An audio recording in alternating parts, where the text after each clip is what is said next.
Hi hello కలుగురి 24/7 news ఛానల్కు స్వాగతం. మమత మహామొండి west Bengal దీదీగా ప్రసిద్ధి పొందినటువంటి వెస్ట్ బెంగాల్ ముఖ్యమంత్రిగా మొన్నటి దాకా రాజ్యమేలి మొన్న ఎన్నికల్లోన దారుణంగా ఓడిపోయినటువంటి మమత ఇక నేను ముఖ్యమంత్రి పదవికి రాజీనామా చేయనని మొండికేసి రాజకీయ చర్చల్లోన ప్రముఖంగా నిలిచిన విషయం మనకందరికీ తెలుసు. అసలు ఎవరైనా అలా చేస్తారా? ఒక ఎన్నికల్లోన అభ్యర్థి ఓడిపోయాక వాళ్ళంతకు వాళ్ళుగా పదవి నుంచి దిగిపోతే అది హుందాగా ఉంటుంది. కానీ ఇక్కడ విచిత్రంగా రివర్స్ గేర్లోన మమతాజీ ఏమన్నారంటే, ఇవి అసలు ఎన్నికలు కానే కావు, ఈ ఎన్నికలు సరిగ్గా జరగలేదు, ఎన్నికల కమిషన్ కేంద్రం కుమ్మక్కైపోయారు, 100 సీట్ల చోరీ జరిగింది, సర్ పేరుతోన్న ఓట్లన్నీ తీసిపడేశారు, ఇలా గల్లంతైన ఓట్లతో నిర్వహించిన ఈ ఎన్నికలు ఎంత మేరకు నేను అంగీకరించాలంటే అని మొండి పట్టుగా కూర్చున్నారు. నిజమే కావచ్చు, ప్రత్యేక విస్తృత పరిశీలన ప్రకారం కొన్ని ఓట్లు తొలగిపోయి ఉండొచ్చు. అంటే ఏంటి, వలస వచ్చిన వాళ్ళు, అక్కమగా వలసగా వచ్చిన వాళ్ళు, ఇక్కడే వెస్ట్ బెంగాల్లో స్థిరపడిపోయిన వాళ్ళందరినీ తొలగించే నెపంతోన నిర్వహించినటువంటి ఆ ప్రక్రియలోన ఒకటో రెండో గణాంకాల పరంగా ఇబ్బంది ఉండి ఉండవచ్చు. కానీ దానికి ఎన్నికల ఫలితానికి లంకె వేసి నేను ససేమిరా దిగను, మీరేం చేస్తారో చేసుకోపో అంటే ఆ మొండితనానికి కూడా చట్టపరంగా విరుగునుంది, మందు ఉంది. అందుకే గవర్నర్ గారు శాసనసభను రద్దు చేస్తూ ప్రకటన కూడా విడుదల చేశారు. సో గవర్నర్ ఆర్ఎన్ రవి ప్రభుత్వాన్ని రద్దు చేసినట్లు ప్రకటించి 2021లో ఏర్పాటైనటువంటి మమతా బెనర్జీ నేతృత్వంలో టీఎంసీ తృణమూల్ కాంగ్రెస్ ఏర్పాటు చేసినటువంటి సర్కారు రద్దయిపోయింది అని ఆయన ప్రకటించారు. రాజ్యాంగంలోని 174(2)B ఈ చట్టం ప్రకారము శాసనసభ రద్దయిపోయింది. మరి మమత గారు ఎంత మొండికేసినా, ఎంత ధర్నాలు చేసినా, ఎన్ని రాస్తారోకాలు చేసినా, నిరసనలు వ్యక్తం చేయగలరేమో కానీ పదవి నుంచి అయితే దిగిపోక తప్పదు అని చట్టం చెబుతోంది. అది ప్రజాస్వామ్యంలో ఉన్నటువంటి ఒక గొప్ప విషయం. కాబట్టి ఎన్నికల్లోన ఓడిపోయిన వాళ్ళు ప్రజాస్వామ్య స్ఫూర్తిని కూడా పాటించవలసిన అవసరం ఉంది. సీనియర్ నాయకులు ఇలా చేయడం మొదలు పెడితే వాళ్ళు ఈ తరానికి, నవతరానికి ఏ సందేశం ఇస్తున్నట్టు? అన్యాయం ఉందా, అక్రమం జరిగిందా, ఖచ్చితంగా పోరాడాల్సిందే, అందులో ఏమాత్రం శిషవిషలు లేవు. అందుకోసమే ఏమన్నారంటే, చట్టపరంగా మీకు ఒక అవకాశం ఉంది. ప్రజాప్రతినిధుల చట్టం 1951 దాని ప్రకారము మీరు హైకోర్టుకు దాఖలు చేసుకోవచ్చు. ఏంటి, ఎన్నికల్లోన అవకతవకలు జరిగాయి, నాకు అన్యాయం జరిగింది అని మీరు దాఖలు చేయండి. విచారణలు నిర్వహిస్తారు. అందులో నిజాలు బయటకు వచ్చిన తర్వాత ఎప్పటికైనా సరే మీలోన సత్యం ఉంది, నిజాయితీ ఉంది అంటే ఖచ్చితంగా ఆనాడైనా సరే సమాజంతో మీరు పేరు పొందుతారు, కీర్తి పొందుతారు. అంతేగాని మండితనంతో, మంకుతనంతో మేము దిగిపోము అని కూర్చోవడం వల్ల మన అజ్ఞానం బయటపడుతుంది, మన మూర్ఖత్వం బయటపడుతుంది అని చాలామంది రాజకీయ పరిశీలకులు అన్న మాట అయితే వాస్తవం. అందుకే మమతను ఓడించినటువంటి, భవానీపూర్లోనూ ఓడించినటువంటి బీజేపీ నేత సువేందు అధికారి ఒకే మాట అన్నారు, ఈ విషయంలో నేనేం పెద్దగా చెప్పను, చట్టం తన పని తాను చేసుకుపోతుంది అని సింపుల్గా చెప్పేశారు. వాస్తవానికి వెస్ట్ బెంగాల్లోన ఎందుకు తృణమూల్ కాంగ్రెస్ ఓడిపోయింది, బీజేపీ ఎందుకు గెలిచింది, ఇది ఉన్నట్టుండి జరిగినటువంటి ఒక మ్యాజిక్కా లేదా నిశ్శబ్ద విప్లవమా అంటే ఖచ్చితంగా ఇది ఒక నిశ్శబ్ద విప్లవం. బీజేపీ చాలా కాలంగా అక్కడ ఒక యజ్ఞంలాగా, అకుంఠిత దీక్షతో ఒక యజ్ఞంలాగా చేసిన కృషి ఫలితమే ఇవాళ ఆ పార్టీకి అధికారం దక్కింది. అంతే తప్ప రాత్రి ఎక్కడో ఎగేసుకొని వచ్చి ఆ అధికారాన్ని అందుకోలేదు అని పరిశీలకులు చెబుతూ ఉన్నారు.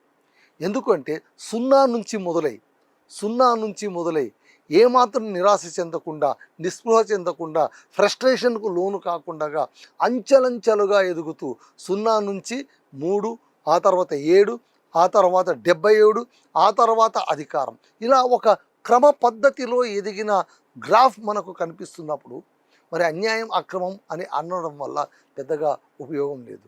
అయితే విచారం ఏంటంటే, ఎన్నికల అనంతరం వెస్ట్ బెంగాల్లోన చాలా ప్రతిహింసలు జరిగాయి. మొట్టమొదట జరిగింది ఏందయ్యా అంటే, టీఎంసీ పార్టీ కార్యాలయ భవనాన్ని కూలదొరిశారు. మరి అది ఎవరు చేశారు? బీజేపీ వాళ్ళే చేశారా, కార్యకర్తలే చేశారా, తెలిసి చేశారా, తెలియక చేశారా, కారణాలు ఏంటనేది ఎవరికి తెలియదు. అక్కడ పార్టీ కార్యాలయాన్ని మాత్రం కూలద్రోశారు. కూలద్రోసిన మరుక్షణమే మమతా బెనర్జీ ఒక స్టేట్మెంట్ ఇచ్చారు. బీజేపీ చెప్పిన పరివర్తన అంటే ఇదేనా మీరు చెప్పినటువంటి మార్పు? ఈ మార్పు కోసమైనా మీరు అధికారంలోకి వచ్చింది? ఈ మార్పు కోసం అధికారంలోకి రావాలనే మీరు ఇంతగా అన్యాయాలు చేసిందని చాలా షార్ప్గా రెస్పాండ్ అయ్యారు.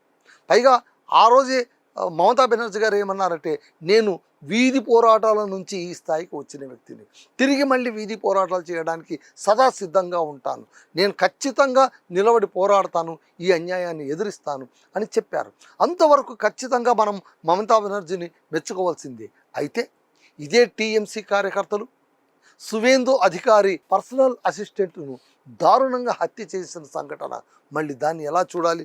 కాబట్టి Suvendu PA Chandranath BJP MLA Shankar ఘోష్తో ఫోన్లో మాట్లాడుతుండగా, అంటే శంకర్ ఘోష్ చెప్పిన వెర్షన్ ఏంటంటే, నేను చంద్రనాథ్తో ఫోన్లో మాట్లాడుతూ ఉన్నాను, అమిత్ షా వస్తారు, అది ఇది కాన్వాయ్ ఎలా ఉంటుంది దాని గురించి మేము మాట్లాడుతుంటే ఉన్నట్టుండి కాల్పుల శబ్దం వినిపించింది. ఆ వెంటనే అతని గొంతులో కూడా మార్పు కనిపించింది. ఆ తర్వాత తెలిసింది అతనిపైన బుల్లెట్ల వర్షం కురిసింది, అతన్ని హతమార్చేశారు అని. మళ్ళీ ఈ హింస రాజకీయానికి మళ్ళీ టీఎంసీ బాధ్యత వహిస్తుందా? మళ్ళీ వాళ్ళే చేశారా? మరి ఎందుకు ఇలా జరిగింది? ఈ హత్య కేసును పోలీసులు చేయిస్తారని సువేందు అధికారి అన్నారు. భవానీపూర్లో మమత ఓటమి వల్లే చంద్రనాథ్ను హత్య చేశారని చంద్రనాథ్ తల్లి చెప్పారు. దీన్ని మనం గమనించాలి.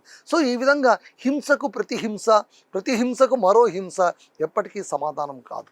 ఇక్కడ మనం గమనించాల్సింది ఏంటంటే, వెస్ట్ బెంగాల్లోన బీజేపీ అధికారాన్ని సాధించిన క్రమాన్ని, సరే సర్ ఓట్లతోనే సర్ ప్రక్రియతో ఎన్ని ఓట్లను పక్కన తొలగించేసింది, ఎంత గంపగుత్తుగా తొలగించేసి అధికారం చేజిక్కించుకుంది.